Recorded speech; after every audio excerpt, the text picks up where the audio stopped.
So our first question, who came to the high mount question? And it was in the YouTube chat. You guys, YouTube dropped the ball. No, the first question was to do movements by yourself. What can you do when you're by yourself? What can you do when you're by yourself? And there's all kinds of videos probably on YouTube. There are lots of great ones. Of solo drills for jiu-jitsu solo drills and movement drills. The question is, do you do anything by yourself? Well, so many people around you. You're never by yourself. Yeah, it's very rare. Since I'm teaching classes so regularly, I'm moving with my students, right, on a regular basis. But now with this quarantine, we're more stuck alone. We've literally reconfigured my living room to where these mats are going to be here for the next however long this takes. These month and a half, 2 and months. Not just for you guys, for sanity of the household. So even I can train and do techniques, so the boys can play jiu-jitsu. Like, this is real. We're going for this. And this is our living room for the time being. So back to movements by ourselves, we don't do too many. We do more of maybe warming up movements. Like, I like to sit like this because Steve Maxwell told me to sit like this and just warm my hips up all the time. So sitting here is where I sit, regularly, and I switch to both sides and I just play here. So for us, in terms of solo movements, it's more of a warm-up before we grab one of our mini training classes at Gracie University. But in terms of drills, they want jiu-jitsu drills, I would imagine. Right. And the question is, what kind of movements? Like today we're doing mount, for example. Right. So when I think of the mount, I think of bridging. Right? And who out there in the world feels like they don't have a strong enough bridge? Okay, at least 800 people just raise their hands right now. Yes, in their own homes because they feel like their bridge is weak. And not that it's weak, but that it could be stronger. Right. And so just simply being on your back and not only bridging, but even like right now, Rener is mounted on me. And he's got one hand on my collar because I invited that hand on the collar. I opened my collar for him, and I'm watching his other hand, and then boom, in my bridge. And then I'm back to here again. His hand's in my collar, and I'm watching him. So even a movement like that, but don't do that because you can't train with people. Do that because you already know the chances of you ending up underneath somebody's mount are so high that you're going to need to have just the timing and the conviction and the speed to a move like that. Because when I think of a bridge, what makes our trap and roll, Mark, we're going to use all that later, so what makes anybody's trap and roll, someone else, a student, a blue belt, different than yours or mine? Right. I believe it's the understanding of the move is one part, but the timing and the conviction. And the conviction comes from like even your body, like that movement that we're doing, how high you can raise your hips it's only a matter of practice. So a lot of stuff like this, like arching your back and those type of extension, because it's an extension. The bridge is an extension. So a lot of extension for our backs rolls over into my bridge. So take that as a solo drill, being on your back, and then from zero, trapping the wrist, the elbow, the foot, and bridging all at the same time. And doing that by yourself, 10, 15 times each side, that's the game. Now, speaking of bridging and trap and roll, can we do trap and roll real quick? We can. Or do you want to get to our high mount question? Because they did ask first. They asked like 30 minutes before we went. No, I was thinking about it yesterday. And there's a lot of people asking, so I want to blend 3 questions together. Priscilla, Giorgio, and Caesar. And the questions are basically, what's the difference, pros and cons, between low mount and high mount? When you're on top. When you're on top. And how to defend if there's too much pressure on high mount, and how to skate high mount as a whole. Okay, I think we start with the pros and cons of high mount versus the low mount position. What do you prefer? Yeah, so it all boils down. Look a little closer again. So here's the deal, you guys.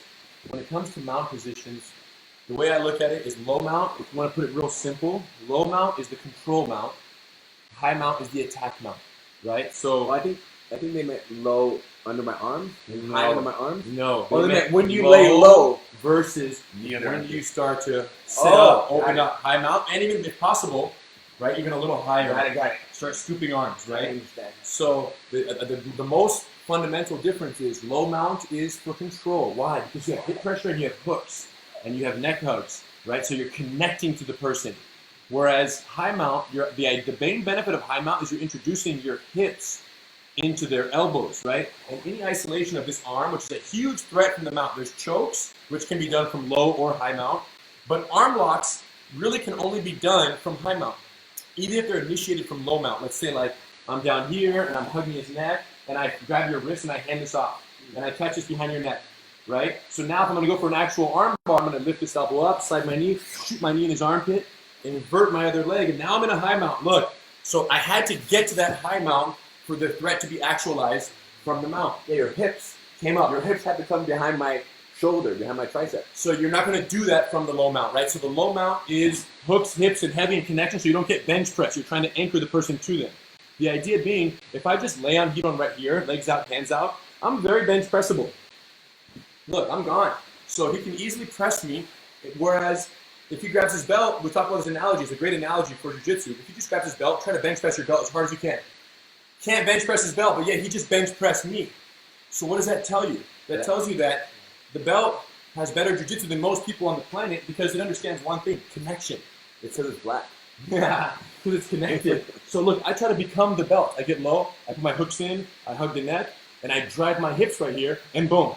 It prevents it. I'm connecting to Hedon so that I'm much less bench pressable. So the low mount design is connect, glue, stabilize with your hand, use your dynamic hook switches, and you're good to go. And then from here, when I go, okay, he's tired. Now I'm going to start creeping up. Now it's a matter of shooting knees up into armpits. It's a matter of potentially sitting all the way up with your feet right near their hips, right? So my feet aren't out on the high mount. My feet are still close. So at any point, if he attempts to roll me, I can use it. Roll me that way. Look, my hook right here can go in if I need it. You understand? So then I grab my hip back down and go into that low mount. So I'm high mount until I feel the threat. But the idea is high mount is for the attacks. Where we start to come up and start to collect and double attacking with the choke, and you're good to go.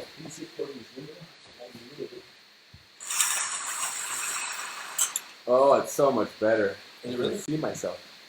How's that better? Yeah. So yeah, there you go. So the low mount control, high mount attack.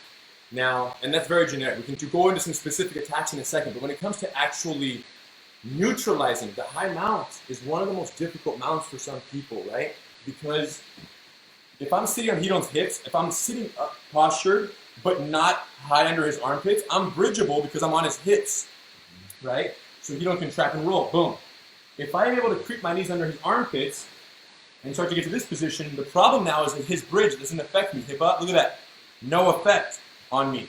So the question is, and that was one of the questions, right, Evandro, is what to do when someone gets into a high mount position. What are some sound strategies? What's your mindset? Well, the first strategy is that this kind of stuff doesn't happen because even if he gets here, there's a fight to get back down, right? There's a fight to put you back down on my hips. But it's almost like escaping high mount is not the talk right now. Keeping people from getting high mount is the talk. Okay. Because that's just a smaller, it's an easier goal to accomplish. Okay, let's do that. Let's start with how to. You have a problem?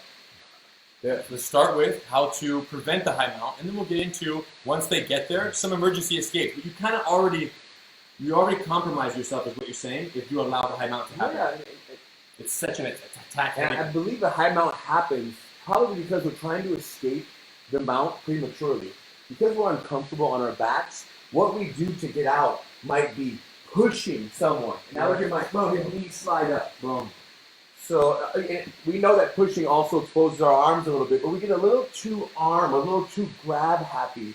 Whereas when we, as kids, we always learn to have our elbows tucked in, hands by our neck, and there's not too much, of a desire to escape on my side. So if I'm low, Hedon's hands are here, his elbow, he's grabbing preemptively, which is very annoying. Something he does more than anyone is every grip is contested, every advancement is contested. He's holding triceps, so I can barely swim right here. If I swim, he's smashing my arm, he's blocking the neck hug. So nothing free from down low. So at this point, I get frustrated. And you don't feel that I want to escape. I don't feel that. You don't have to be so controlled. Which is the most important part. So then you sit up. And the truth is, I don't want to escape.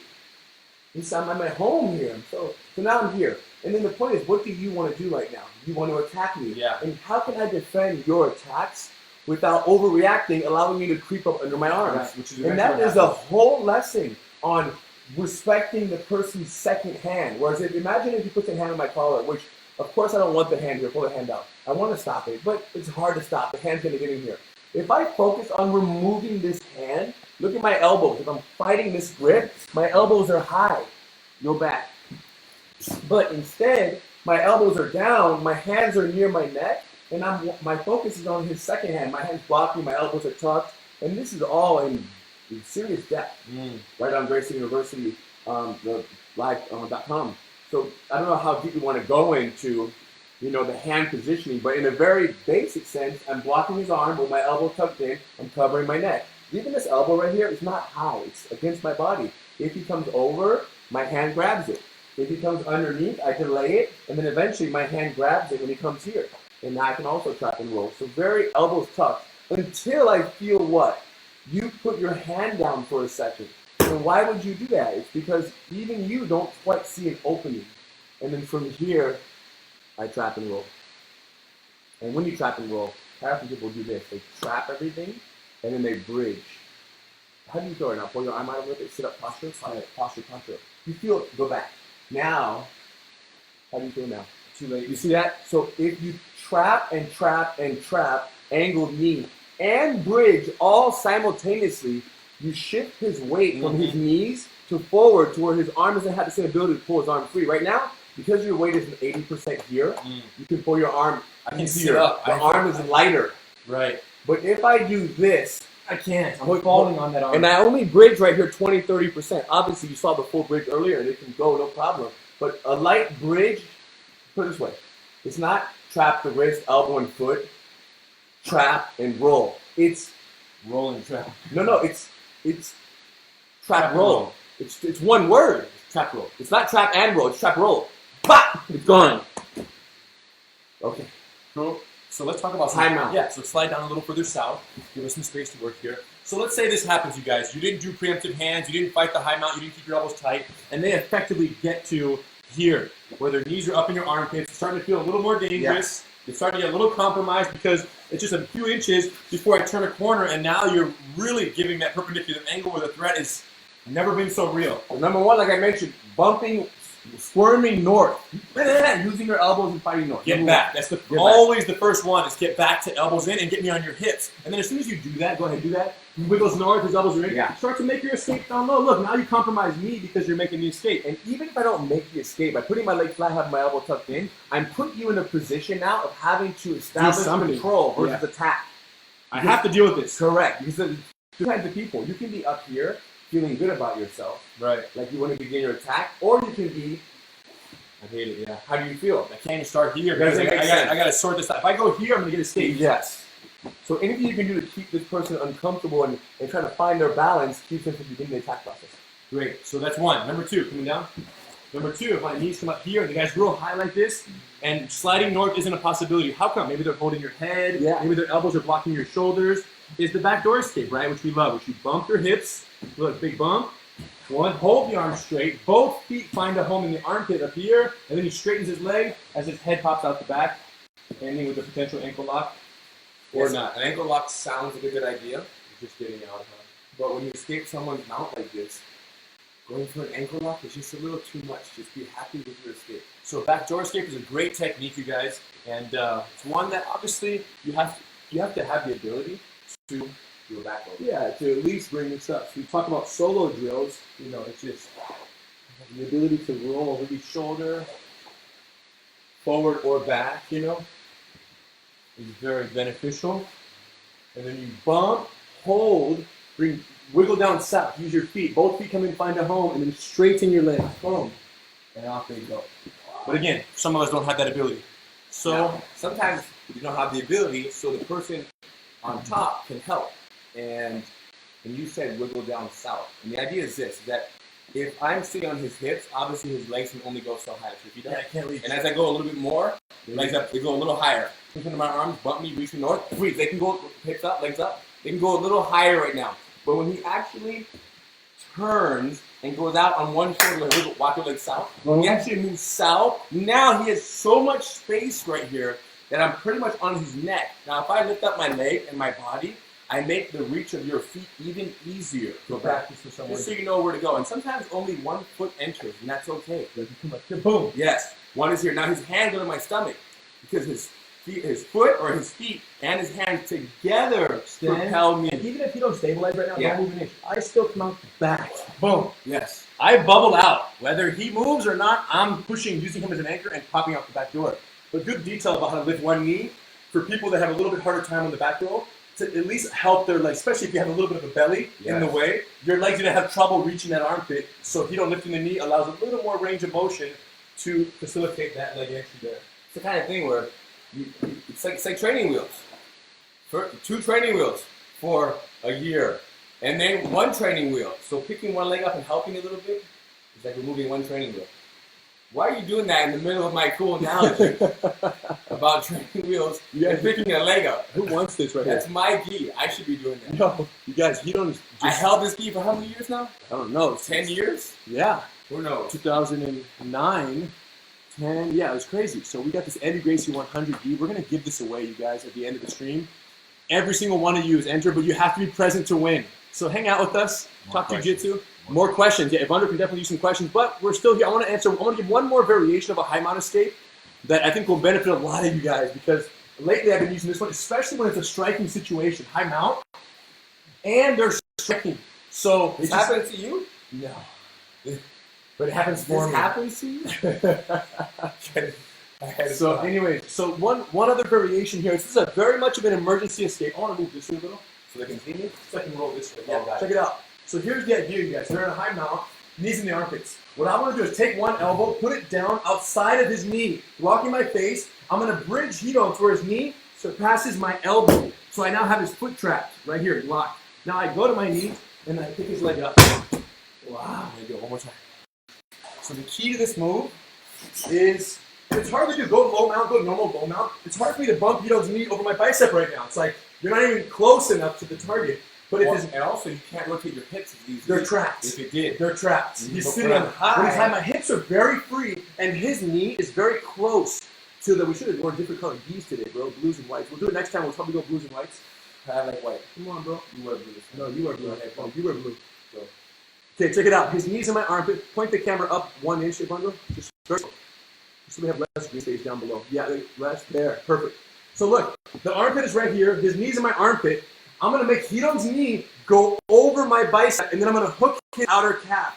And then once I do this. I bump, protecting my face, almost like I'm going to go to my knees. Touch, bridge, it lands. I'm going to have this. Now, this, I use his hip as a little lever to get myself to my knees. I'm getting my back. The problem is, I don't let him take my back because, number one, I'm sweeping this across my hips. Not in between my legs. I'm not putting it in the middle. I'm putting it across my legs by holding it. And by holding it across my legs, going to my knees, I post off the ground. Now I'm going to sit straight up and pick up the leg with me. So I bring it with me. I need to show the back of this whole thing one time so they can see. Let's do it. Angle management. Watch this. I want you guys to see the back side so how you see how his foot doesn't go in the hook and it goes across my hip. So we're here, high mount. He's here, look, I bump. I get it over my bicep. Once it's over, I use his hip as a lever. I go to my knee. Look, and I'll try to put your other hook in, your other hook. Look at this, you guys. If I was open here, he puts the hook in. So after I go to my knees, I step over, and I purposely close my elbow right there, tight. Post off the mat, and look. He's going to go for this arm right here. He can. I don't know. I thought you were going to try. No, but the key is to sweep this leg up, stiff arming down, and you end up. So it's beautiful for punch protection and get up at the same time. It's beautiful, and it's a little crazy. And I can imagine if you do this a couple times, with somebody who might be a little more experienced or a little heavier, they might find difficulty, and then they feel like, it doesn't really work. Right. It's the kind of move that you have to very much like every move, but especially a move like this, you got to build. Because if you do it in a sparring situation with gloves on, you kind of get beat up in the move because it was new for you. It's new. Yes. Like every move, you had to build this with somebody who's 119 pounds. Do it with them 20, 30 times. 140 pounds, and then gradually really comfort with that. I love it. And the key to this whole move is grabbing their ankle, their outer calf, once the knee's over the bicep, and pulling it across your waist to where it becomes like your belt. And then as you elevate, their body does this. Because they don't have hooks, they just sweep off and they fall underneath. High mount, emergency escape, very effective. So you got the back door, you got the push down to get them back on your hips, and now we have the emergency escape as I well. think you should answer questions faster, I think so too. so that way we can get more questions. I think so too. Andrew is asking this. He's saying like this. Sometimes my partner shifts from mount to modify mount, which eliminates elbow escape and trapper roll. Any tips? Yes. So the question was, Andrew asked about modified mount. When the person you're going for an elbow escape, they start modifying their mount. So we're here, he don't start to set it up. As soon as he does, I come in here, which is a very good strategy for the top person in response to this because my leg doesn't feel so compromised, right? But the question is from here, he can't trap and roll me, he can't elbow escape me. Watch what he can do. Boom. Best escape right there for sure. Let's go again. It is one of our favorites, yes. Top arm through. I go for the elbow escape, he modifies, I bring my top arm through. If you do the bottom arm, it can result in a triangle. Yeah. Good. So top arm through, bottom hand holds this, forearm blocks this. Using my 2 feet, I bridge and I reach. Once I've maxed out, my legs switch on my hips up. Keep the tension here, then I slip out, elevating legs, standing over him. Top arm through. And obviously the challenge here is going to be if you modify, I go here, they're going to be attacking. So it's very important that I go back. They heat on first of all, back. Keep closed. If this is closed, you're going to have a lot of trouble. So right when I modify, watch how heat on the bottom arm is what keeps the space to allow a clean shot for the top arm. And then right once he gets in there, how he curls up like this and not so open and exposed where I can create problems. You could also grab onto his pants right here, right? Or put your hips up, bring your hand underneath and grab the ankle. And now my hips move back as my knee enters. Once my knee enters, I can elevate him, pushing, recovering guard.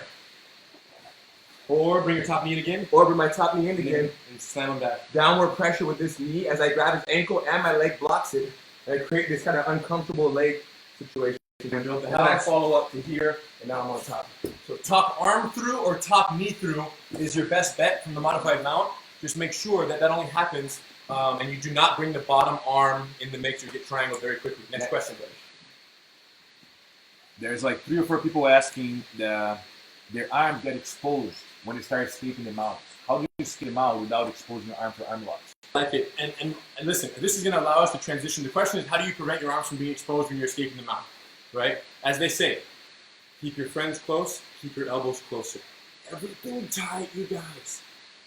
Keep your enemies close and keep your elbows close. Well, they say keep your friends close, keep your enemies closer.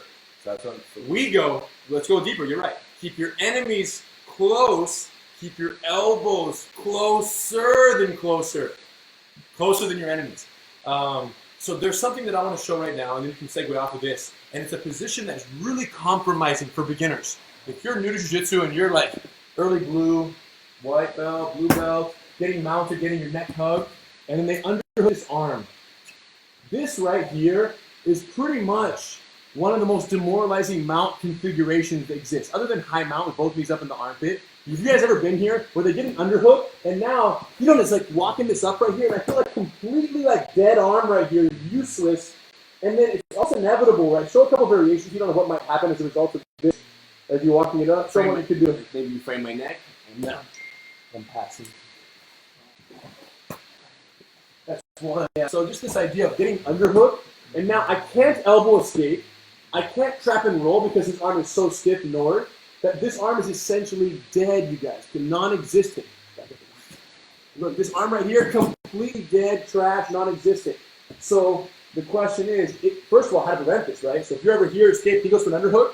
It's like there's no way for your life, right? Heavy elbows for life, no free underhook and walk up. Remember, the underhook happens because this person is trying to be somewhere else. So wrap my arm, for example. Right? Now you got no! You understand? But if you have nowhere to be, Or it's like, correct. Oh no! If you stay right here, you have nowhere to be. Then how can I take that from you? Right. It's very difficult. But because you believe it's your job to escape, you do things that expose that arm in that way. There you go. So here's the deal, you guys. If it happens, though, get under. Look at this. If it how do we solve this?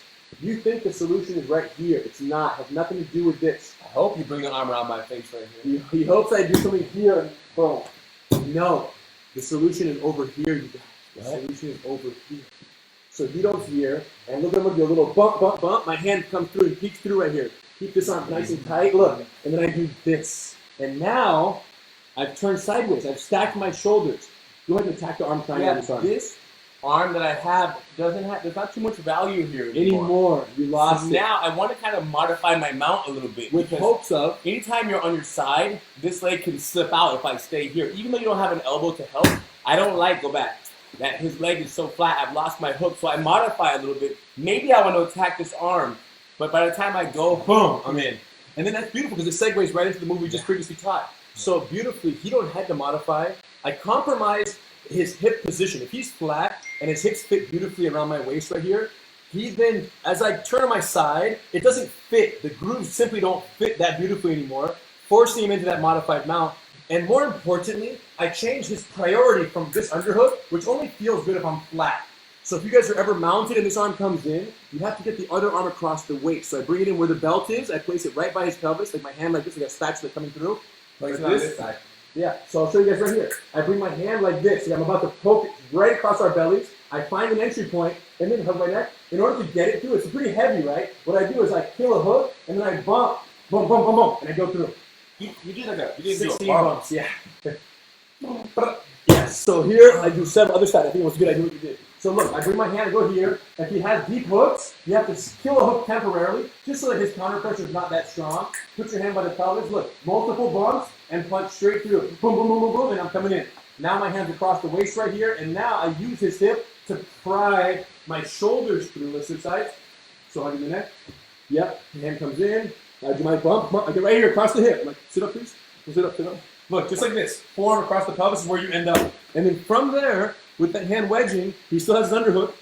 I'm going to extend this arm, push off my back foot, and pop my shoulder. You do one last bump. Boom, turn, bump, and And you reach. say wedge and you connect. And now underhook this arm. And now he's trying to do something with this arm right here, but there's nothing left to do. There's no arm triangle, there's no arm lock, there's no Americana. So from there, when he switches to this arm, go. Yeah. Look, I'm in. Tight, and open. There's my top arm through, like we talked about. Little bump, reach, keep the ankle. Boom. Next question. So that is, Well, that was the question too. I feel like I'm exposing my arm when I'm During- escaping the mount. yeah, it depends. What escape do you think they're referring to? I'm not sure, but I can almost guarantee that the moment their partner is mounting them, they're trying to escape. Talk to them though. Yeah, I can almost guarantee the moment your partner mounts you, you're trying to escape. You think you're supposed to escape the mount. You're not. You're supposed to look at your partner and say, hello. And then say, what do you have to offer to me? What do you think you're going to surprise me with? And watch them for it could be 1 minute, could be 30 seconds, could be 2 minutes. And in that watching, you're going to learn that they have very little that they can actually threaten you with when you're in full presence. And then once you understand what they have to offer, then you bring your escape. But you have to first break them and show them that there is no tap, there is no arm lock, there is no choke, etc. So it's not a technical mistake that you're making. If your arm is getting caught on the way out of the mount, chances are It may be. It's the mindset. That's right. It may be technical It's mistake. the mindset that's leading to the technical mistake. Yes. The mindset of thinking I have to escape the mount versus the mindset thinking, no, I have to defend myself. Defend, escape, control, and submit. And the onus is not on you to escape in a hurry. The onus is on them to catch you. And as long as you have that mindset of self-defense, you put the pressure on them and not on yourself to make the mistake. And let's also be very clear that if you are getting arm locks, and let's say it's happened 7, 10, 30 times, it's actually a very, very good thing. All you have to do is bring some awareness to the position, to that scramble, to that moment. And it happening over and over and over is what has to happen for you to one day stop it from happening. Like, right, Rener has choked me before and triangled me. But he's done it enough times to where now when he goes for the choke or the triangle, whatever it may be, I just laugh. Yeah, it hurts my feelings. Next question. So Brendan is asking, how can we open an opponent up for an attack when he's not trying to escape, but he's 100% committed on keeping his elbows tight and wrist and everything tight? Brendan shot. No, Brendan Crooks. Very good question. So the question now is almost the opposite of what you just said. Let's say you get someone who's Vito and Gracie defensive mindset, and they're like, boom, no. What do you do to stir the soup and to create opportunity? Well, that's the question. Is if I mount on someone and they have amazing defense, is the goal to submit you? Yes. No. Yes. It's not for me. And this has happened a few times now where I've mounted people or side mounted or guard, and the defense is so beautiful that I feel like, well, there's not too much there. Now, I almost allow their mindset and their approach to win. Because me crushing them, it almost sends the message to you. Imagine you take full defense, Andrew Gracie mindset, full defense, and then I start being very brute, and I crush and I grind the elbow in your face, and then I submit you. What do you tell yourself? That being very defensive is not the way. Right. It's not true. Okay, so for this person's benefit, maybe you don't submit. Correct. But But about your benefit. even for my benefit, though, I don't want to go to the dark side to have to get something that I don't hold that much value Okay, in. then how can you submit me from the light side? There you go. So how can you outsmart somebody? Is the question. Yes. If someone's not doing anything, there are things that we can do. We can create little bait for them to overreact to or to reach for. When they do that, you can take something. So, what are some of your favorite things to do when someone is in a more of a defensive posture and they're not even trying to get out that much, but they're being tight on their defense? What probes do you like to throw at them? The first thing I like to do is my mount control. Before I even attack, my mount control, I take away a little bit of my mount control intensity. So when you put your hooks in, you have my hooks in. Yeah. So I'm here, full control. I do a little bit of this I see. because you're full defense. Yeah. Now I've made my control less effective. I want to see if that's enough to make you attempt to escape. Because I want you moving and I want you working. Yeah. You see that? And now I scoop his elbow, which means that now I stopped his elbow escape and now I got under his neck. Where maybe earlier, put your head down, I couldn't get under his neck. But now because I took my hooks out, he went, boom, I scooped his elbow, now I got your neck. So I got a little something from giving you a little something in terms of elbow scrape opportunity. That's a great tactic. You're baiting the person into doing a little something other than defending. And the thing is, how little bait, if you're going to catch a fish, how much bait do you want to use? Just enough. Just enough. As little as possible to accomplish the objective for the size fish you want and for the response that you want. And sometimes it's this perspective idea, that right now, everything's kind of shut down from where Hito's looking at me from. The minute he gives me a little looseness on his control, and I do this, everything changes. The perspective that you're looking at me from right now isn't the same. Oh, yeah. The whole equation changed because you allowed a little opening for me to do something. So you're luring that person in. This is a great tactic, you guys. And they go. Now, what if they don't fall for the bait? What if you're mounted and you open up a little looseness? And I'm like, I saw the Hito and Gracie Facebook seminar, and I do nothing. Yeah. Well, I think a little bit of body weight, right? A little bit of body weight. You know, there's always a way to sneak a hand in a collar. It might not be the nice hand entry. It might be a low thumb in the collar right here. Or maybe I use my chest and turn your face. So even turning your face. Yeah. Not that that's a problem. It's not a submission, but it's something that I'm doing to you. I'm controlling your body. You don't like that. The fact that I'm mounted on you is enough. Can I try? Try attack. So, yeah, I want to show one move. Yes. You guys, so my mindset is this. If I can't attack the submission, I'm going to attack the comfort of your position. I'm going to attack your position of defense. This is what you just did with the face. When he smashed my face to the side, that wasn't a submission, but it was changing. If this is, let's just talk about this being perfect comfort. Head down, elbows in, hands on the inside, right? Those are three things. Great, I'm already here. I don't know what this is. That's so fast. I don't know what this is, but look, it's something different than what I thought was what I wanted. You're deviating from perfect defensive posture. So I'm not attacking at the arm. I don't even know what this is going to lead to because I don't know how you're going to respond to it. But when I attack this and just isolate a limb away from your body, you know how I'm going to respond. Do nothing, but not Hito and Gracie response. Well, the hope is that similar to how you loosen up a little for an elbow escape. When you deviate from a little bit from their position of comfort, that's what you want, and then we feed here when we go. Right? So, but the point is, if you think about, I want to break this elbow, don't go for the elbow. If I want to choke the neck, don't go for the neck. If you want to go for the neck, go for the wrist. Over here, he responds, and you wrap and you choke. You get here, and now I choke him because he loosened up, and I come through. So that's the best general advice, you guys, when it comes to, the guy has very good defensive. Stop attacking the submission that they're so fearful of. Start attacking the comfort of their hand position, of their jaw, of their arm, of their body. Just change and use your body weight and use your leverage, use gravity to compromise the comfort of the position. That will in turn stimulate a response of some kind, even if the response is not to a submission, but just to get back to the position that they just were from, right? And the person is telling you, the mount straight up right here, what I'm telling you right now, you're scared. I'm telling you that I want my arms here, and I want my head here. Yes. So when you this is safety to you. Take it away, you know that I'm going to fight. Now, if I was like this, it's like a rubber band. If I'm like this, how do you feel? I feel like you feel less confident about putting my arm down. Yeah, because it's not that comfortable. Correct. Because I'm more comfortable and more loose down here. But when I go like this, when I see this, many of you, when you see this right here, this brick right here lock up, you say, go, oh my gosh, how am I going to penetrate? No, forget getting to the core of this. All you have to do is compromise the opening of this situation here. Boom. Boom. Your elbow's See? like a hand. Boom. Just put a little face pressure, a little underhook. Boom. I don't even know what any of this leads to. Look. Boom. And then before you know it, they start overreacting and you're good to go. So don't attack the submission, attack the comfort of the position, and know that when you violate that, they're going to do anything possible to bring this back to where they're comfortable. And when they do, when they do something to free it. Take it. Boom. There's what you originally didn't see, but now became available. And you don't even care what that response is, right? You just start to float freestyle, attacking the comfort, and whatever comes. And maybe sometimes you just jump to knee on belly. Yeah, that's true. If the position's not working, you just change the buffet line. Go to the other buffet, see what they got over there. Next. They love it. So you guys know, attack your comfort. It's a new quote right now. They love it. Attack the position of comfort, yes. So, What's up, Mama? He's over there. Cool. Roll with us, Evandro. What do you got?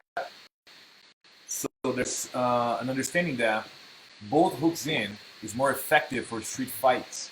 For some reason, people feel more confident when they both hooks are in and they don't move at all. So then they're asking, why should I be devoting time to Switching changing hooks. like that? Gracie combatives, lesson number 3. And when people have those sticky hooks with both hooks in, how do I defeat them? Yes. Great question. Gracie combatives, lesson number 3. Both hooks in. If you feel stronger having both hooks inserted and hips fully smashing on your opponent, because you just put them both in the hammer. Listen, here's all you have to understand is hooks, double especially, are designed for bench press prevention. Kickstands, meaning floating hooks where you put your knee out for base, are designed for roll prevention. Are you mounted on a bridger, are you mounted on a presser, or are you mounted on a roller? That answers your question. If they're all press, double hooks for life. Some of them don't know what we're talking about. Some of you guys haven't even done Gracie combatives lesson number 1. Shame on you. So double hooks. Double hooks, both hooks in. If somebody is trying to push north, bench press, Drive him to the my sky. hook is the way. And both of his knees are floating. See me both bench presses. You guys see, but his knees are floating. So I'm going to try to bench press. You can pull my head up and drive your pelvis down. And you feel, look at that. It's pulling here. Full lift with both feet. They're driving to That the makes a sky. difference, right? Yes. And my elbow heavy is 1. But Yes. I'm pulling up on your head. It's even more drive on my hips. Triples the hip pressure, and I can't bench press, and there's no way. It doesn't triple. Now, here's what's crazy. Here's how you know that dynamic hooks, meaning switching side to side, are better than full hooks. Go put your hand behind your back. One. Just one of them, yeah. Look, so he has one hand behind his back, and he has both hooks in deep. If you keep them in really, really deep, pressure, I can't bench press them. Keep them deeper. But he did get rolled. You know why? It's because we became one. Yeah, he was one parallel situation here. Now, if the same happens, and I try to roll him over this way, and he opens the knee, or watch the other knee. He opens this knee, he slides it up to high mount, spreading his knee for base. That's called a kickstand. Just enough. But now, for bench press, keep it like that. If I was really strong right here, this would not be ideal. So he would only have one hook instead of 2. Keep it out. And maybe if the guy's really strong right here, he separates the hips. Go back. So if you feel any roll, knee float forward. If you feel any pressing, both hooks can go in. Does that answer your question? Yes, they say yes. Control is very dynamic. That's the bottom line. You know, to say that we like both hooks in, or we like no hooks in, or one hook in, or switching hooks, or low or high, I like all of them. Because every second, the person who's on the bottom who believes that they need to escape, that they really want to escape, they're behaving. In one moment, they're very strategic with elbow escapes and bridges. The next moment, they're pushing your hips, or bench pressing your chest, or rolling to their knees, or trying to go out the back door. People are always changing because as time passes, it becomes more and more unacceptable in their minds to be underneath. So even the most experienced people will behave in the most ridiculous ways. Yeah. So you have to be able to change your control so that you can follow anybody. You want to show your favorite wrestler from the mouth? You haven't shown that for a while. Can I show a move? Yeah, we deserve to. Like a little commercial? Yeah, can we Wait, show wait, something? you Can wanna we show answer? something? We want to show? I'm going to answer how to feed the hooks. Yeah. Let's finish the second half of that question. How to defeat the super hooks? Look. Well, first I'll becoming very good at super hooks, number 1. Yeah, you must master the hooks to defeat them. So if you don't mounts, look at this. My mindset is this. If he has good hooks, sticky hooks, ultimately one foot is going to help the other foot kick out. Boom. boom, boom, and then you're gonna start your elbow skate. So always think of hook removal as a joint process where I use one foot to help step on the other foot to free it to come out and to go back. The problem is sometimes they have such ridiculous grapevines that you can't even go over. Like their toes are so flexible that you try to kick out and they follow you everywhere you go. We don't really suggest it as a means of control. We don't suggest some super people do it. grapevines. It can hurt your ankle and your knee. But let's say you have both of them in really high, and there's no way I can get over your toes. Like even if I pop it straight, it stays in. If you don't doesn't, but let's say it did. So when that happens, keep them in higher. Yeah. Look at these heels, and I go boom, and I knock his heels off on each other. So put them in. I bring my feet together. Look at me. Look, I bring my feet together, and I use my heels, and I slam his heels. Yeah. On it, I go boom, I hit him, and it hurts. And then right away, I find your opposite heel, and I flatten my leg. I use my foot to take it out, and then we go. So the heel slam on two very determined hooks. It's a little bit violent. It feels very good. It's a little aggressive, but it's very effective. Yes, next question. So Sorry, next question. Okay. Wrist locks, and then I want to show a choking amount that I'm using right now. Like, You know what? Wrist locks are good. You picked it, so that makes it yours. No, you get each other wrist lock. So, Unless you have a better one that you want to show. and wrist locks is very good with no gi. In the no gi world, when I anchor someone's shoulder, back to what we talked about, attacking the position of comfort. attacking the comfort position. I anchor the shoulder and I pressure his neck. Grabbing my forearm. Now, the truth is using this arm to defend, go ahead. Using your armpit to defend my frame and my kind of paper cutter right here is the way. Yes. But this elbow is going pretty high. People think that this elbow is in danger when it's really not. When I'm coming from this And angle. the reason it's not in danger, guys, because it's over. You don't opposite arm go back. If it was like this, it would be in danger. Or if it was this elbow that high, very dangerous. It's hit for that side. And now people also don't want to do this, but they think it's okay to grab the arm and at least take the pressure off their neck. So a little bit of pressure and then sliding my hips around, lifting my knee up a little bit, slide my knee up like 50, 70%. Not as high as I would like for an arm bar, but a little bit of hip, almost where my belly button is right past his elbow. And then from here, my arm slides south and my other hand there. So from zero to here, and then I go here. Elbows together, and now pressure down with my hand.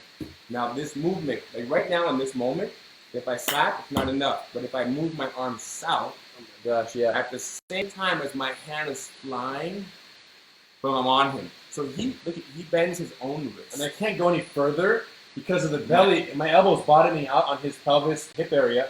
So as he goes in, it compromises the bend. Grab. The moment I touch, look, it's almost like my middle knuckles over his middle knuckle. I pull my hand out, double grab, elbows down.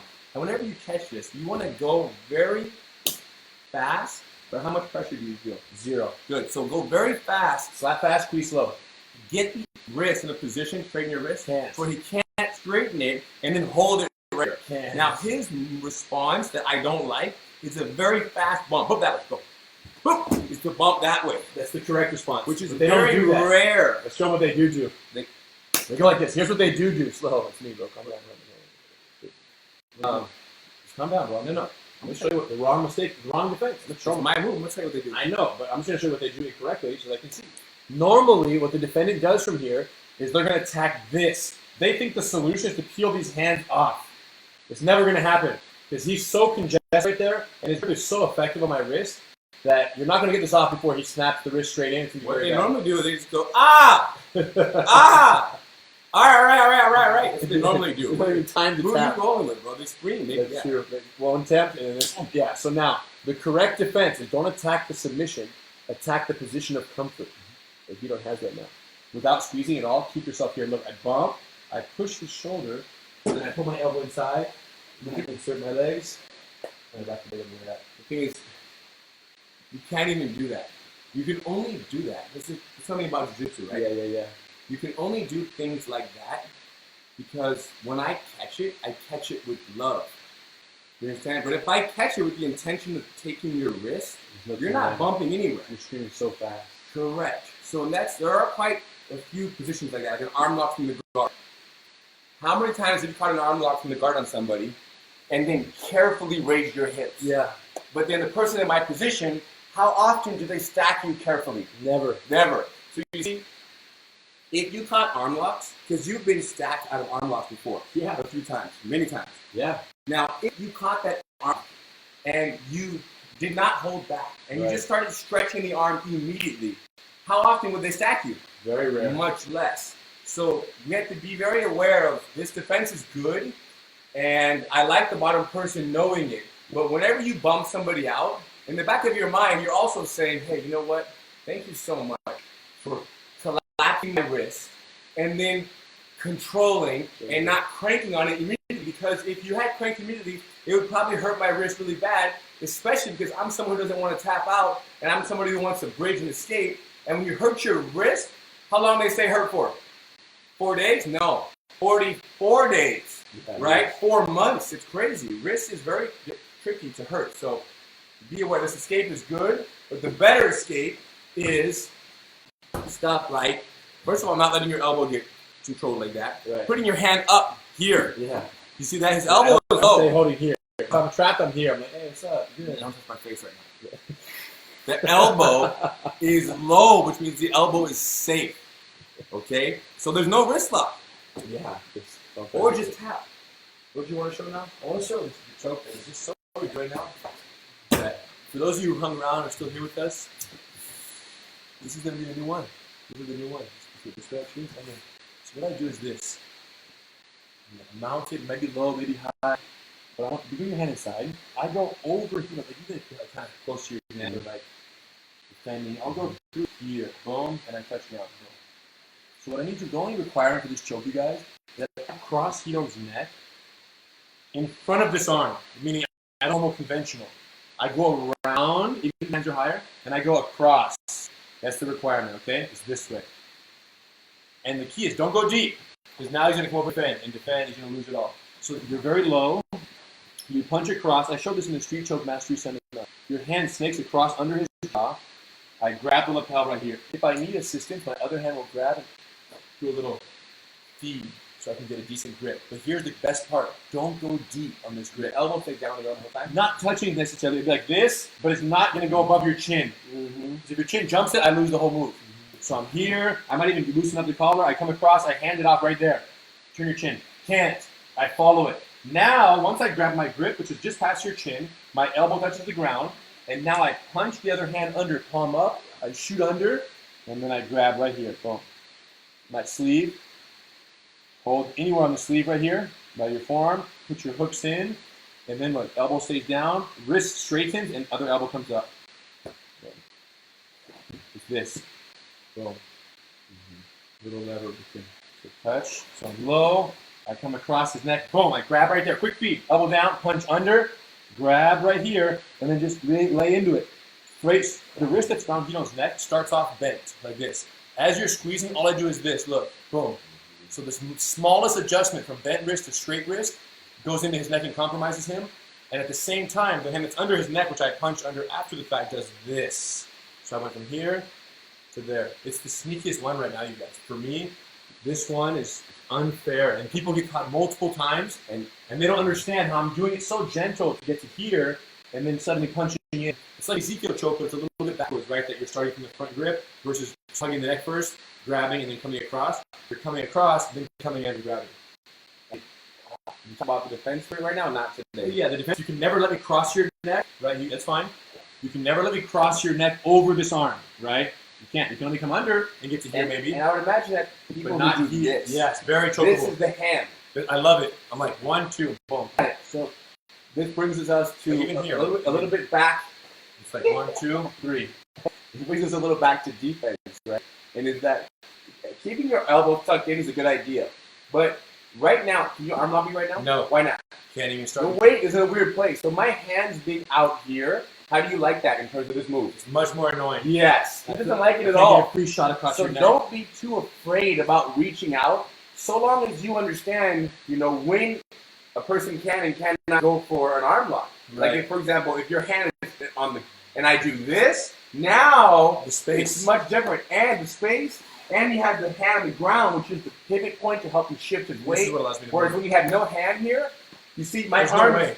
Even if your elbows like this, Even if your elbows were high right now, I can't shift. Well, do your move earlier, the choke.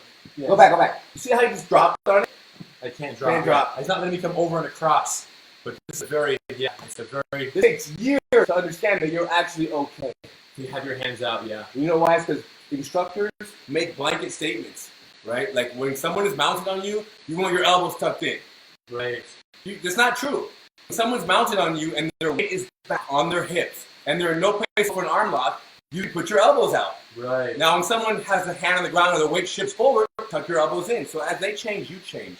And they do that because they don't have the years and years of experience of being in that position. They're speaking to the masses. And to the masses that are competing in tournaments, hey, when you get mounted, keep your elbows in. Okay, let's back to half guard sweeps. You see that they don't spend the time on the positions such as the mount that we do, that our grandfather and our father and the whole. It's not a blanket statement. Don't make blanket statements about you get mounted elbows in. Yeah, Hidon's hands from the bottom of the mount are the most progressive and most reaching and out there, blocking your movement and stopping the attack early versus, here we go. Because if you do that, boom, you're going to get slammed by the attack. If you do this, you have no, it's almost like you're putting yourself in a shelter. Yeah, you're going to get exploded. Like you feel safe. Like you got room like under his house, this concrete, little bunker, 20 inches on all sides, right? There's a certain point where we would run to that room, right? But until then, where are we going to be? Out here. We're going to be out here on that corner, on that wall. We're going to be outside, hands out, touching the perimeter. You don't hide in the bunker until they come in. When they come in, then you go, this is broken. When they break past these barriers. Thumbs up with the bunker analogy, bro. Oh, Knock that one out of nowhere. Next, bro. So, what do you do once you escape the mount? In street fight and in grappling, you escape the mount inside the guy right now. What's your first thought? Celebrate. When you escape the mount, I would the first thing to do to keep, especially if you roll the person out. If you roll them out in a street fight, you're in their guard. So keep them on their back or get away, depending on how you feel, depending on the circumstances. Yeah. But if you do an elbow escape, secure guard. Stay safe from stress. Yeah. He's talking about the roll. I think he's talking about street fight. If you're at the bottom of the fight and end up in the guard, he's talking about trap and roll. Yes. Right? So if you end up in the bottom of the guards, punch up series, stage 1 through 5, do your thing, manage disadvantage. End up on top in someone's guard after trap and roll. Okay. Yes. If you end up on top in someone's guard after a trap and roll, what's going to be most shocking to you guys about this potential reality is the degree to which the bottom person tries to stand up.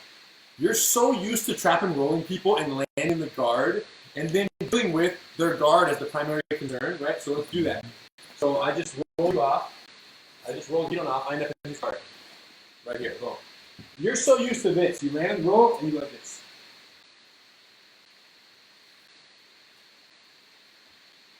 Right? Go back. This is what you're used to the engagement. And this idea that I make a posture, he don't accept my posture. In fact, he actually doesn't want me to posture. He wants to try to pull me down and break my posture. And this is the game right here. But the reality is, think of zero knowledge, no jiu-jitsu. So they're going to stand up like... Hold on, let's demonstrate. Let's demonstrate what the reality. When I do my jiu-jitsu, my BJJ, roll back halfway. you do your street JJ. Roll back halfway? Yeah. Let me win though. Don't be ready. I know. I'm not going to do it. Yeah. So I just now, roll. Here's your...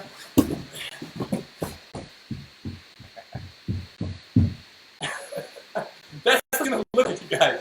You're going to roll someone. You end up on top if they mount on you, which is rare to begin with. But if I end up on top and have any focus other than controlling his back, and you do this, he's going to get up so fast, like a cat on its back. Humans and cats, same thing. Yo, humans who don't do jiu-jitsu are like cats. They simply can't be on their back for any period of time, not even 2 seconds.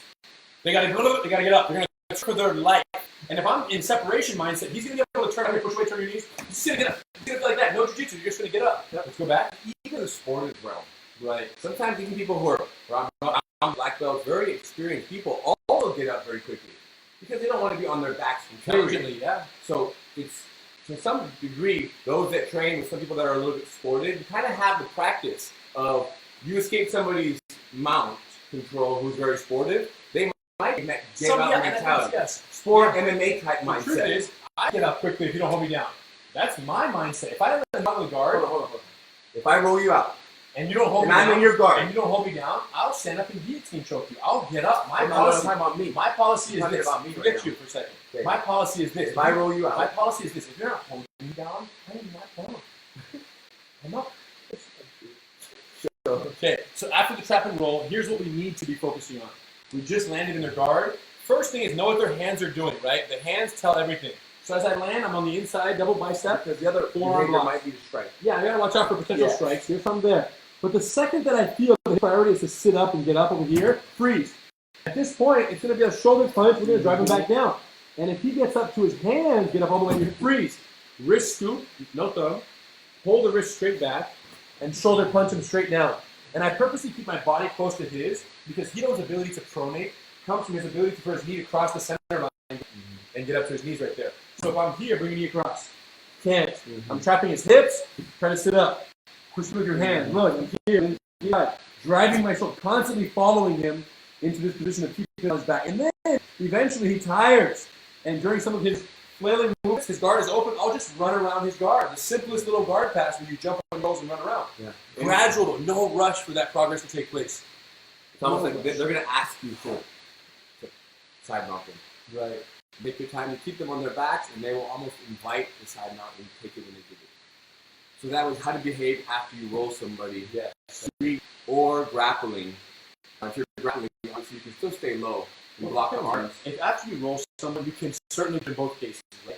But after you roll someone, their entire goal for the bottom part is closeness, then I want distance, right? If I'm here, and right when you land, if your goal is to get up, if your goal is distance, I want closeness. If your goal is closeness, but hold my head, keep me down. Eventually, I want to start, because you want to bring me down, for real. You understand? I want to make it annoying here. So now you get a little bit desperate, and that's maybe you open your guard. Yeah. So this idea of posture to compromise. So at the end of the day, your strategy has to be, and it always should be with jiu-jitsu, right? Contingent on what success looks like for them. If success for Hito is to break me down, then at some point, maybe not right away, I want to make posture and compromise his comfort. Sometimes I'm trying to break you down and trying to create posture, which is the big word in guard is posture, posture, Yes. posture. There is a point where I'm so close to breaking you down that it's not the wise move is not to keep my posture. Correct. It's just, There is a surrendering to my pulling you down. Right. And I would say 9 out of 9 people are uncomfortable low in the guard. you want to develop this, you guys. You Trust want me. to develop being low because everybody on the bottom, I'm sorry, not everybody, most people, they want you broken down because they can be able to attack Right. better when you're a little bit broken down. So don't feel like staying postured is the only way when you're in the guard. And sometimes it's tiring to be posture, and somebody's pulling you have to maintain posture. And let's say you maintain it for 40 seconds, and then they pull you down. And now you're 70% down, but you're tired. You're mentally and physically exhausted. So going down almost a little early, well, is my suggestion. That's a good question. And this boils down to who has the responsibility in the guard? Is the responsibility from the guarder to submit or sweep, or the responsibility from the guardee to defend and pass? You have to pass the guard, right? Who's the onus on? Who's the responsibility on? The keeping of the guard or the keeping and attacking from the guard? That's the question. If you don't kind of really change the game recently with this Hold on, mindset, we're going to guard? No, we're not guard. We're not. But the answer is the onus. write that down, bro. Oh, guys. Back to mount. I tried to sneak it in, you guys. No, they don't want you to stick it in. 'Cause if they- We're violating the. Let's see. Let's stay on chapter, you guys. This mount chapter. So, let's write that down in front. That'll be our first question for the guard discussion.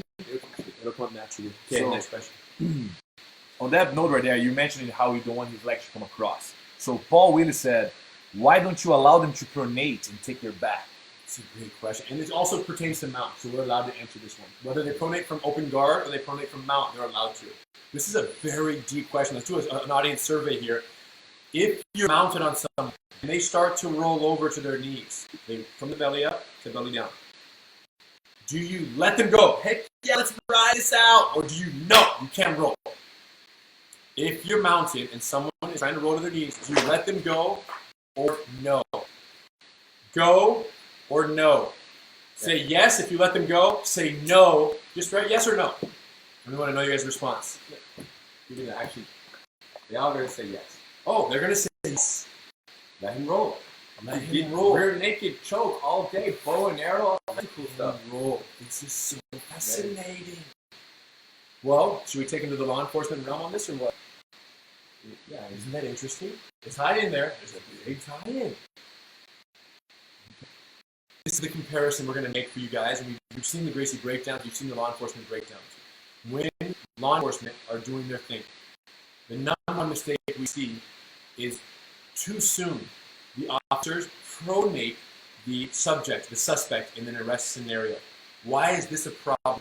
The officers have the same logic you guys have for jiu-jitsu, the officers have for law enforcement, which is if the final objective is to take someone's back and choke him, why not expedite any attempt? Why not permit in a hurry any attempt for the probation to take place? Same is true for law enforcement.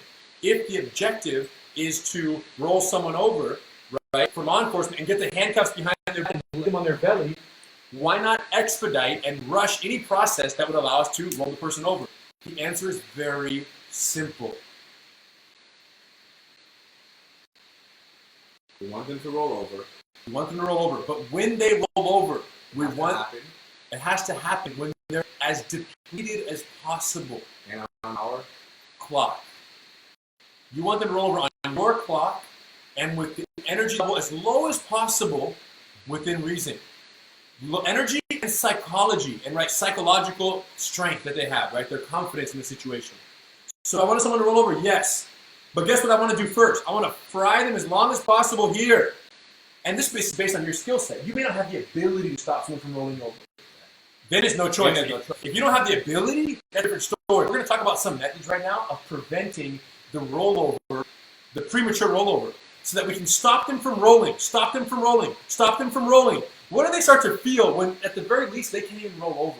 What is their feeling in their spirit when they can't roll over for their life? But think about it. If what they want to do to feel safe is one of the most dangerous behaviors possible, think about where they are. Right. What is their state? That's a good point. They could be more panicked. So then when you stop them from doing the last possible option, yeah, the worst they feel like there are no other options in the world for them, which is a very scary feeling, to have no other options. There you go. Which means they're going to burn even more energy so that when you finally open the gate and let them roll, if necessary, or you just win. UFC 1, Art Jimerson, UFC 1. Art couldn't even roll over if he wanted to. Hoist was mounted, beautiful hooks, low mount control, chest heavy. Art had his boxing glove. It was so big that he get through. He couldn't roll. A little bump through the turn. He couldn't even get his glove through. Don't wear one glove in a street fight, you guys. So Art tried to come through, get through, and as a result, he felt there was no more options. Right? There was nowhere for the water to seep. There was no additional crack for the water to go. So Art tapped from basically nothing, Hoist being mounted on him in full control. This is what we want for you guys. So the answer is, do you force the rollover? Do you permit the rollover? Yes, on your clock and on your depletion scale. So if you're laying down, please, let me mount it. What are some things we can do to prevent it? Because if I'm mounted, let's say I throw one strike, he don't bridges, rolls, go, bridge, big, go. I try to take his back, oh man, and I lose it. Oh my gosh, I lost the mount. So me letting Hito mount on his clock and with his intensity level caused him to roll me out. I lost the position. But instead, I'm here, and you don't try to roll through, bring your hand through. Can't. I'm smashing my hip like full heavy right here, like driving down, hugging the neck, full pressure, trying to stop, maybe an underhook here, but all with the adrenaline. You're not rolling right now, my bro. We're staying right here. And he just showed the move, though, with the fingers, the bump. That's true. You wedge the hip. You don't do the seminar. So you... no, so they're all asking. Look. You can't stop the person. If you cannot stop them, then you take the back as a continuation of mount control. Yes. That's okay. That we're all for. If you're losing the mount, you take the back. Check this out. Which is half Nelson too, though. I want one more. So let's say he does sneak through. Boom. Look what I do. Go to your knees. I go here. Look. Go to your knees that way. Can't. And then he turns back for me, and I switch and I go to neck hug. Boom. Now bring your hand through again. Watch what I do. He comes through. Pay attention. Underhook from the front side. Go ahead. Underhook on the front side. Back hook in. Lift the back leg. Extend the arm behind the neck. Go to your knees. There's no way. You have too much leverage. What if I rinse off you? Hey, calm down. So now he goes here, turns back into me. I come to the hug and I neutralize. How many attempts to roll and getting half Nelson are you going to do before you tell yourself, I cannot roll? There you go. You don't want. Average person, 3, you guys. So Stuff like this. Anything, right? He gets a modified mount, turn your side a little bit, start scooping the bottom elbow. Boom. Start putting the back hook in. Look. Anything here, go through. Here, anything to stop that initial ball in their clock. And then eventually, when I'm ready, I go boom, boom, boom. Right? Start to roll the person over, take their back, maybe smash them down here on the belly, right? Lift their face up, and then I get on my clock. So the answer is yes. We want them to roll over, guard or mount, but we want them to roll over on our time. 2 more questions? Yep. Do 2 more, and then we're going to give away the Eddie Gracie 100 gi and maybe a little bit of philosophy at that point too. While we're searching for our Eddie Gracie 100 winner, we'll do a couple of philosophy questions if the voter has a few written down. So,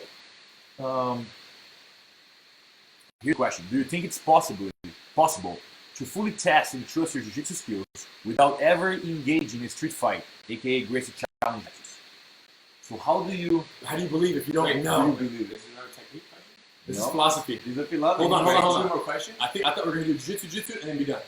And then philosophy, and then give away the gi, and then Great. So 2 technical questions and then I think- philosophy questions? maybe I have 1 or 2. Yeah, maybe we have time for I'm philosophy already. No, you do understand? one more If there's any more technique, one more technique, and then we'll roll into the philosophy. Okay.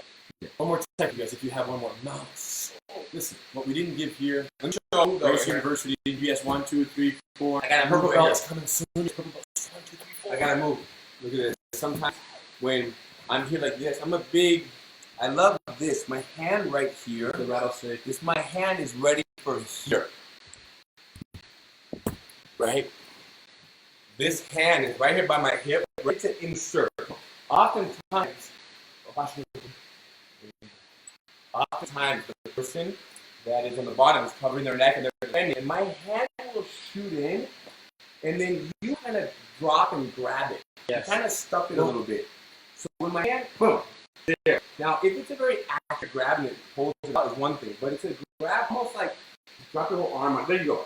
There's this idea that I've been doing a lot lately of almost one hand, because my hand grab, where's my hand right now? Is it halfway? It's not good enough. It's not good enough. Yeah. And when my hand's not good enough, the mindset in many people think that it's not good enough, so they do what? They let go of it. They remove their hand. But I've been kind of locking my arm out and doing this. You see that? Now it's in. So because I know that you believe it's not good enough, I lock my arm and I do. That's awesome. I almost like my whole body creates this jackhammer type movement. That's amazing. Here, my hand is in, boom, in, grab it. He's holding it, put my weight over it, and boom, and shake it, and now where is it? All the way deep enough. This is excellent, guys. I've never seen that one until right now, so I'm glad I showed up there. One question, you found one? Michael Palin is asking, against unskilled guys, the Americana is great. When they are skilled, it's a low percentage submission. Do you guys have any secret details to make it a little better? Yeah, the question is about Americana arm lock. The first submission you learn in secret balance, and very effective if they don't know it's coming. But the second someone knows the Americana, there are a few weaknesses that make it hard to finish on skilled people. Let me show you. Especially from the mount. Let me identify a few of those weaknesses. So you go, oh yeah, it's defendable, and then show you how to compromise that. So let's say he gets a pin down, right? Assuming he is successful at getting under the elbow. That's one weakness in itself. Right, the elbow can be heavy. Keeping your elbow heavy is an amazing defense. Keep the elbow heavy. Let's say he gets under. The real weakness is just put your hooks in for the final squeeze. He's very elbow escapable on the backside. So let's rotate the whole thing. Look, so every Americana is a back take opportunity. Put your hook in. Because, I mean, ultimately, if I can free this hook, right, whether he has the Americana or even the neck hug, right, if you're feeding the wrist right here, feed the wrist, you start handing it off, you come under. As you're getting to loop around, you have your hook and move around. If I can do this, boom, there's no pressure now. I completely negated it by elbow escaping and coming on the back. So, that fact of the Americana being, as you squeeze, elbow escapable on the backside, and some people are very flexible, makes it to where it's not the highest percentage finish. Unless you rip it very fast. You rip it raw, and then you don't give them a chance to, like I said, you squeeze gently, it's very hard to keep one of those. Your wrist lock. If you hold slowly and squeeze gently, it's hard to finish. It's just low percentage. But check it out. Let me get it. Here's what I do with Americanas. When it's a very high level guy, my Americana, I don't loop around the head. I keep it behind the neck here, and I get my double monk grips. And if I loop, I expect him to either do that or bend my armpit and pull your elbow out. They do this, if they're strong, it's very, very difficult, especially care about their shoulder and don't want to breathe. So almost always from the neck hug, I'm going to lift that elbow upward. I'm going to start to creep to my mount. And I'll start walking it up, invert my legs. So I keep the Americana behind the neck, never looped off. And then from this inverted, from this S-mount position, now I'm going to let go of both grips. One's going to hug, one's going to uppercut. Now I can step around and finish with the arm up there. So you're using the Americana as a setup to get into the straight arm lock. Another option, a defensive option for Keto, if I'm in a neck hug, is they'll lock hands, and then they'll bring it around their head. They'll bridge, and they'll do that. Boom. They'll go back. So if I ever anticipate that, as he bridges north, look like I drive up, and I put my weight on it, shoot my knee up, I keep grip, and then I go. So his attempt to loop the Americana around his head is my invitation to slide up to a high mount. I actually use his bridge to slide my knee into position, and then I invert my secondary leg soon after. So those two things I'll use. Basically, I'm finishing the Americana very low against high-level guys, but I am catching that setup behind the neck and using it for beautiful high-mount transitions, S-mount, and whether it's off their bridge or off my slow creep to high-mount and then transitioning into the arm mount. It's very effective as a setup, the neck hug and low mount. When we do side mounts, we can discuss Americana more. A lot of options from me as well. So to answer the other question, which was street fight. Hey guys, we're going to give this away in a little bit, okay? Let's do this actually. Here's what we'll do. It's time to let you guys enter Eddie Gracie 100. We made these gis 100 years. 1913, we did it in 2013 as a commemorative gi. We only did, I don't know how many thousand, a couple thousand of these. There he is on the legs as well. So here's how it's going to work.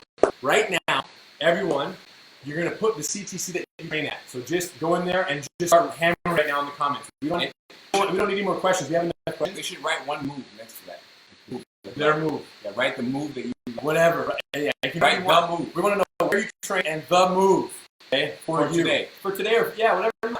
So put your comments right now. Start hammering the comments. We're going to choose from the comments. We're just going to scroll and just pick one. So you just got to start going right now. Go, go, go, go, go, go, go, go, go. While you're going on the comments, we are also going to answer the question that you have so we can burn some time while you guys are paying attention. But keep comment, put your stuff in there. We're going to choose randomly from the comments there the winner of this beautiful gi. You went to school, right? What was yes, what's the city? What is the city of your CTC that you train at? This is a family discussion here. If you don't train at a CTC, then you need to find one. And you can enter next weekend. Excellent. So talk about the first question, which was what? The question is, can you truly be ready? And can you reach, I guess, your highest potential when it comes to jiu-jitsu without getting into a street fight to actually test your skills and know where you are and really know how good you are? My grandfather used to always tell me, he'd say, you have no idea the potential that exists inside of you. Because it's natural for me at 12 years old, 14, 16, to doubt myself when it comes to training with a black belt that he's asking me to train with, or start with somebody, and he would look at me and say, you have no idea what you're capable of. And he's right, you have no idea. And part of the way you can have an idea is to put yourself to test. And I imagine this person is asking about street fights. People often say about competition. You have to compete to really reach the highest level. And the answer is that yes, street fights and competitions, I believe, are a good thing. Now, to get into an actual street fight on the side of the highway, I don't think it's a good idea. I don't suggest that. Because there's too much risk. There's a great reward in that. There's no doubt there's reward that will come from that. But the risk is also so high. Right? What are you willing to fall on your elbow and shatter your elbow? I don't mind shattering my elbow if it's to defend myself. But to shatter my elbow just to know that I'm this good, because I think I'm this good, I'm not sure. So the answer is yes, but how can you create a street fight environment, right? In the school. Yeah. We do it a few times a week where we wear gloves, and I don't have to punch somebody for me to know punch them. Yes. Kind of the purple belt student of ours. And I'm punching the person 10, 15%. They know they're exposed. Correct. And you know you're hitting them. Correct. And if I punch them 100%, that would be more street fight. You said it's more real, than more. But not really. Because they can't even handle 15, 20%. That's the limit right there. Right. So creating these competitive type, experiences in the safety of your school is highly suggested, and that's why sparring jiu-jitsu is so amazing. Of course, assuming that you're in a good place, Right. you're healthy, your training partner feels good, you're healthy, both people can have the other person's safety, and you can spar hard.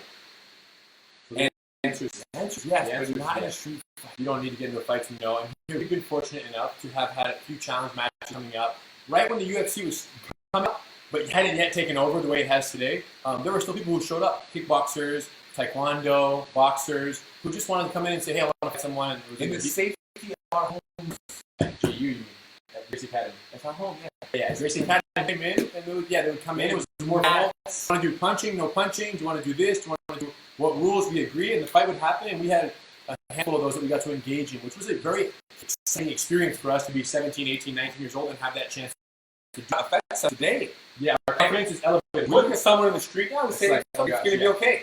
Yeah, because these are trained martial artists that were going in. But let me say this. Is it fair to say that for us and for our students who had the opportunity to engage in a real fight using these techniques, whether it's law enforcement or an average student, regular civilian student, we're always shocked by how easy it was. Am I right? The level of anxiety for that engagement is always overshadowed 100 times by the level of ease of was the situation. Isn't that for so many things, though? Yes. Right? Like, you think it's going to be so bad, and then it happens, and you're like, so wow. what grandfather said to you, which was, you have no idea how good you are.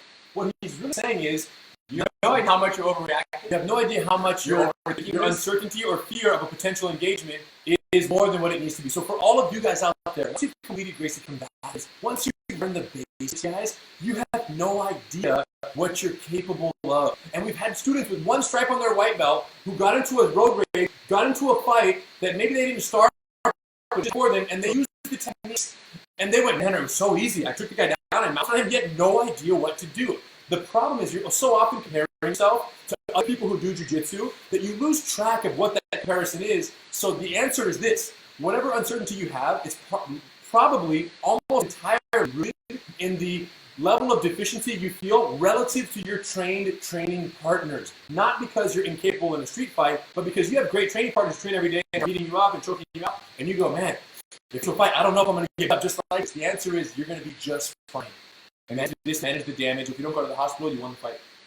And obviously, if you train with gloves once or twice a week, and we can't say, those that don't train with gloves ever, Yes. say, man, I don't know if that will. Yes. But if you train with gloves once, twice a week, you can take other people's stories Yes. and apply them to your own confidence. Yes. If you, no, forget that. I had a child, a daughter. My daughter was born.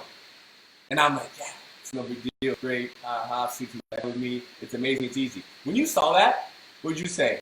You're like, oh, I can do it too. I can't wait. Yeah, you didn't have a kid yet, but No. you still knew you could because I could. Yes. So when Blue Belt gets in a fight and they defend them, they say, yeah, that's pretty easy. I felt safe, got tired in a minute and a half. You should use that. That counts. Yes, you have to say, oh my gosh, I'm not sure if I can do it. No, No. you can't because you look at them, they have 2 arms, 2 legs, the same amount of time training, of course you can do it. There you go. You don't have to get into a fight, guys. You don't say in the beginning it's not worth what there is to lose. In terms of stupid accidents that can happen in a real fight, you just learn to fight. You never have to. Next question. Jean-Pierre, he's a student of ours from a GST. He met you guys in Michigan.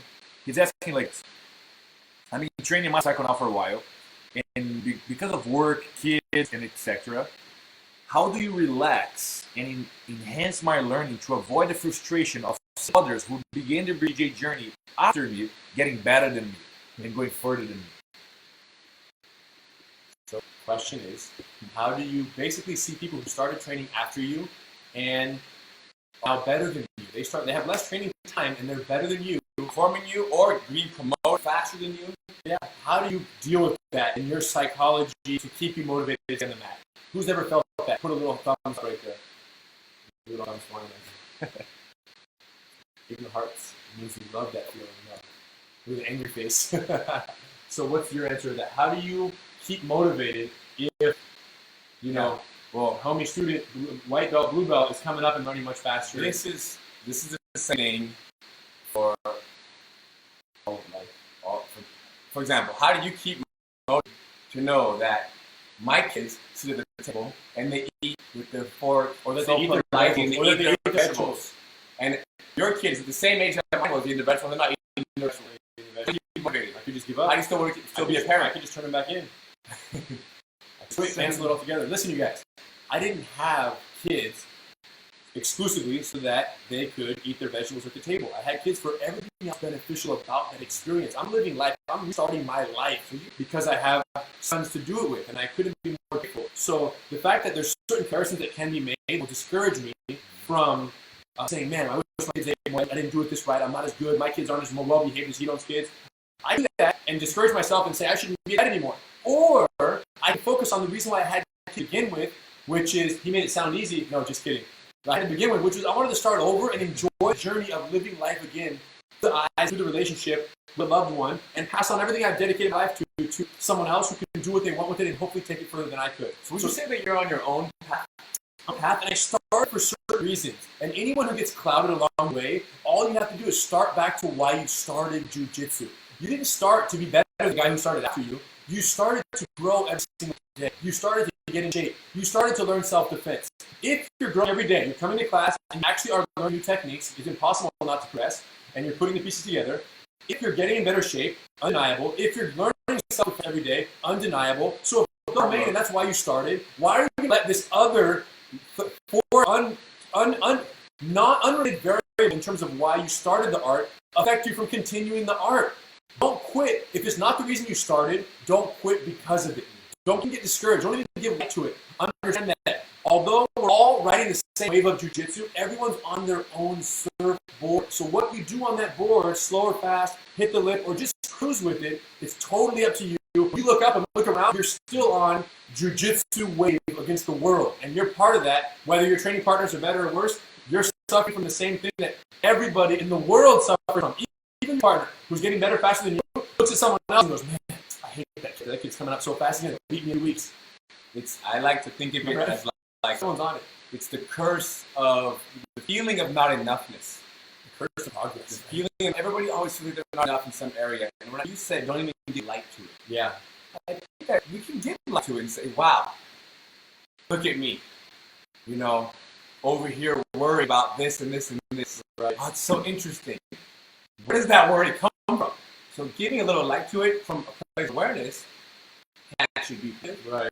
And help you, move past it. Last question? All right, you guys. Let's talk to kids for a second, because there are many kids who are watching Gracie bully for kids all over the world. We had a recent kid Matthew, who is a student in Gracie headquarters, Gracie University, and his mom brought him to me and says, Henner, he's getting bullied at school. He only had like 3 classes, right? And the kid comes up, and it's a kid who teases him and touches him and just very like not punching him and not tackling him, but it's always a gesture of shoving. I had to explain this to me. I had him talk me through it, and she was doing it. They're on their 10-day trial, very new, and explaining to me what happened. And a fan of mine who seen me on Shark Tank, he was like, there was a certain connection there. I just pulled him aside after class after the mom kind of a little briefing. And to all the kids out there, I want to tell you guys what I told Matthew. These little situations happen. And when you have to put your foot down, look at that bully. I said, Matthew, has he teased you? Have you told him to stop? He says, yeah, I told him to stop, but he does it again the next day. I said, Matthew, okay, good. Have you told the teacher? Yes, I've told the teacher, and when she's not around, he still does it. I said, okay. Then it's very simple. The next time he does anything to you that you don't like, I want you to push, power push. Just like this. Is the mom in front of you? Yes, she's right there.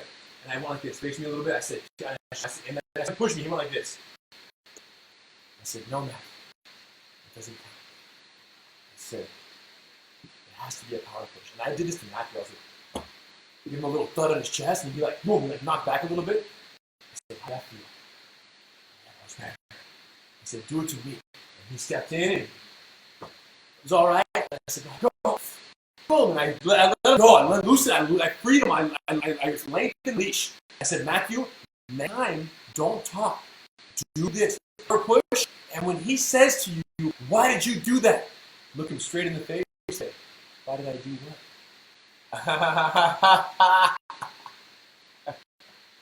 You guys, it happened. Yes. And here's got the whole story. Here's what I told him. I said, Matthew, it's going to happen tomorrow.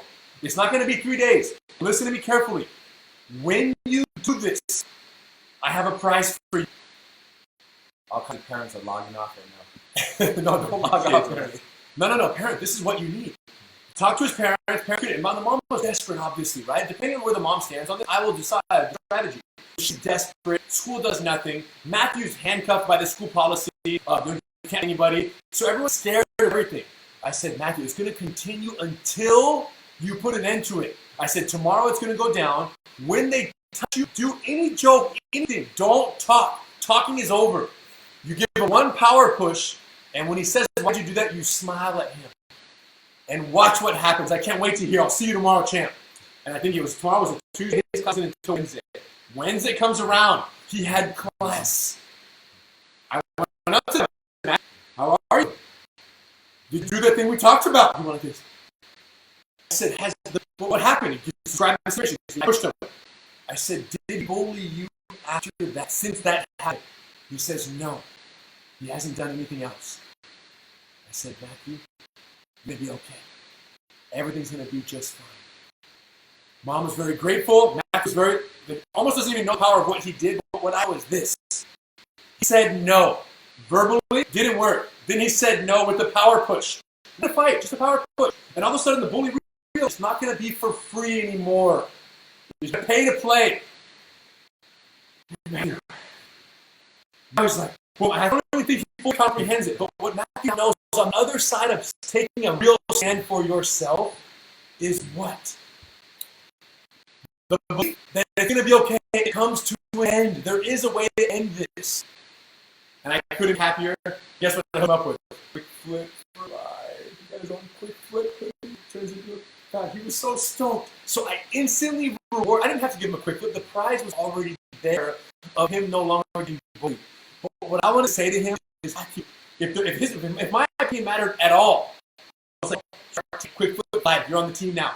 So now for the rest of his life, if all he remembers was, man, Henner said, take a stand, I did it, and it was. And whenever you have that search, so all the kids are watching right now, what I'm saying is this. It's scary, right, to take a stand against a bully. We have our own situations coming out. We can talk about those. You guys carry out in future webinars next weekend and then weekends after. It's scary to take a stand for yourself against a bully. No one's saying it's not scary because unknown is scary. The same way the adults who are watching right now are scared to get into a street fight. But we can say is this. It won't stop by itself. So you have two options. Power push and be willing for whatever happens next, or do nothing and get bullied for the rest of your life. It's one or the other. And what's crazy is even if Matthew would have pushed the guy, he would have fought Matthew. And let's say 3 classes, you guys. He doesn't have reflexes yet. Let's say there was a fight, they scuffle. You catch me with a black eye, I cut, but a scuffle, and then we stand up, and I cut, go to the office, what happened? You see, I fought him, okay, great, go, suspended 2 days. When do you think that bully's going to mess with him again? For a while. There you go. Even if you lose the fight, black eye, you win the war because the bully realized it's not for free. And they don't want to fight you because if they did the fight a long time ago. So what we're trying to say is this. Do it even if you get into a fight after you stand up and lose the fight. It was worth it because you win the war and now I'm not going to mess with you because it's not so easy. It's not for free anymore. Now, what's the key to all of this? Develop your jiu-jitsu so high. And this is talking to adults also. Of course. You guys, we're talking to the big kids. We're talking to kids right now. We're talking through the kids. Adults, kids, develop your jiu-jitsu so high that you can speak to someone so sharply and precisely and confidently that when something happens and you look at them and you say, listen, I'm sorry. I didn't mean to. I didn't know that was yours over there that I walked over and stepped on. I'm sorry. But if you want to dance, we can dance. If not, stop wasting time. And when you talk to someone like that, if you want to dance, we can dance. They can dance. They mean fight. I don't know what they're talking about. They do jiu-jitsu. Oh my gosh, are they dead? They have a weapon? Are they crazy? All the unknowns start to fly. You strike that, and you don't think when you talk. You just pierce them with your eyes and your words. They go, it's not worth it. I don't know what he has, but I don't want a part of what he has or she has. Ladies, I know you're out there as well. So, So listen, I don't think it's all out because I have a question. So there are millions of families, right? Parents around the world. And if we could create a survey for the, I don't know, 180 million families around Yes. that says, do you want your child to be bullied? Yes or no? What are they going to say? They're going to say don't want to try to be bullied. Correct. And the reason why they don't want their children to be bullied is why? Why do they not want their children to be bullied? Because they don't want to be broken. Because if their children get bullied, they have no resources, no plan. They have no answer for the bully. Yes. Now, if my child gets bullied, or a friend of mine who has a 5-year-old, knows me very well, known me for 30 years, but doesn't train jiu-jitsu, but they live, 4 miles from our school. When their child gets bullied, what can they do? They have someone to call. Right. They can call Gracie. They can call a certified training center. So there are so many parents that have no idea what to do when the child is bullied. So when anything bullying happens in their community, they're like, oh my God, this is unacceptable. No, school is bad. Stop, unacceptable. Stop bullying now. Hashtag stop bullying. You see, that's the energy. But if bullying is happening in your school district, your child's not being bullied at all, you're not too worried about it if you are connected to a jiu-jitsu school, to certified training, because you know, okay, bullying's happening. Let's take the next step. Right. And the next step is to begin doing classes, whether it's at home, through graceuniversity.com, or whether it's going to a school nearby. So Yvonne brings up the topic of you want the child to get bullied, and the answer is yes. Because that mother, for example, let's just say her name was Sue, who brought her kid in. Sue loves the fact that looking back now, her son got bullied. Yes. She loves it because now her son has something he would have never had if she was in a city 30 miles from here or outside of Big Bear. Right. She would have still been like, oh my gosh, change 4 schools. You go to therapist and there's no answer. So how happy is that mom that her son got bullied? She came in at the end like, I need help now. But looking back, it was the best thing in 2020 for that mom. She wouldn't have had it any other way. Him being bullied, she needs to write a letter to the parents of the kid that bullied To help. to say thank you for your child bullying my son, because now my son is doing jiu-jitsu and now he has the power push and beyond. There you go. So you want your child to get bullied. The only thing better than your child getting bullied is your child getting bullied on jiu-jitsu and knowing how to defend themselves. So you can DM that, and then it's a building situation. And for the unfortunate families whose children are getting bullied, who don't have the resources, that's what we try to be so vocal about. Yo, we can help. And you guys are all team jiu-jitsu, so you know that whole way. Shall we choose our winner? Let's see who wrote rap and roll. I'm gonna get this. Right here. Who wrote rap and roll? Scroll down. Start scrolling down.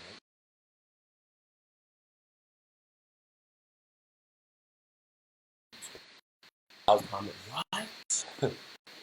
So, Rener, can you pick one? Yep. But give it a good Good shot. Good random. I chose. If you no, come on, you can't choose it that I chose fast. randomly. I chose randomly. Yeah. Did it say roll next to it? Hold on. Alvandro, hold on. It's approved. Let's see. Shuffle. Yeah, shuffle. Let's do it. One approved. Listen, The person he chose has to be may already have to be there at the event. no, he doesn't. Can you shuffle, bro? Let's choose this, you guys. And then let's choose real quickly. It's an A3 too. So does that mean if they're a small person, they shouldn't do it? No. This, I don't think the keys are gonna. It's more. You don't want to. I don't know if you're gonna wear this.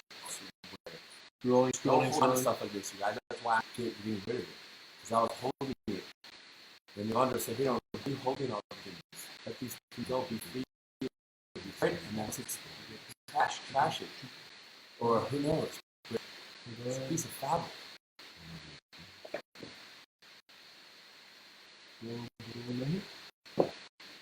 Yeah, Okay, guys, we found our winner.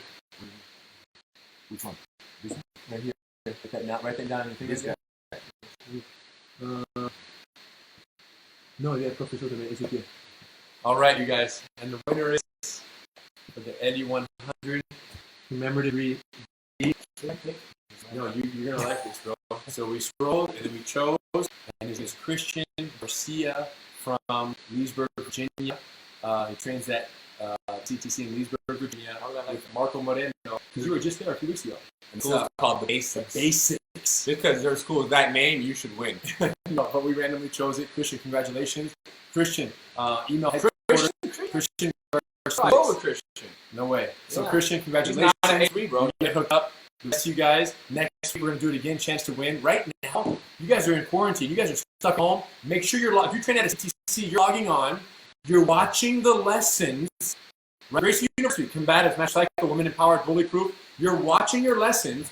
When CTC opens again, you go back. They're going to have a seminar, a series of seminars. You're going to show up, demonstrate your 7 combative techniques or 10 or 15 that you learned during the quarantine, and you're going to be out there demonstrating them, and you're going to get credit on your combatives card for the techniques you learned while stuck at home. Whether you have mats or whether you put some carpet down and plug it in and Apple Play, run it on your V, you got to make sure you're logging in and getting credit, actually progressing. Make sure you keep a log of every lesson that you did, because when you get to the verification seminar, they're going to ask you, okay, what lesson have you done? What techniques do you know? And then they're going to have you demonstrate for the instructor, pop, pop, pop, pop, pop, one time each second. You get credit as if you came to class all those times.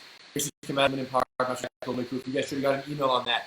If you need more details on the specifications of this Album Progress program, as well as the verification seminars, your CTC owner can send that to you. For those of you who are not actively involved at a CTC, you need to be, and or on Gracie University, you guys from right now, you have 2 options. Waste your life on Netflix during the quarantine, or come out of this thing when the virus clears up, better at jiu-jitsu than when you went in. It's totally, and this is fun. Answer questions, show some of our favorite newer techniques from mount position. Next week, we change topics. We go into side mount chapter, deep dive, answering some questions and showing some of the newest technique innovations. We can't wait for that. TCCs will notify you guys. You'll notify students when and where it goes down. And hopefully the show will be less glitchy. Next time, we'll do a little more practice, make sure out in. And we look forward to getting together with you guys. Everyone for joining us today. Any last words for our friends who are stuck at home for the next week?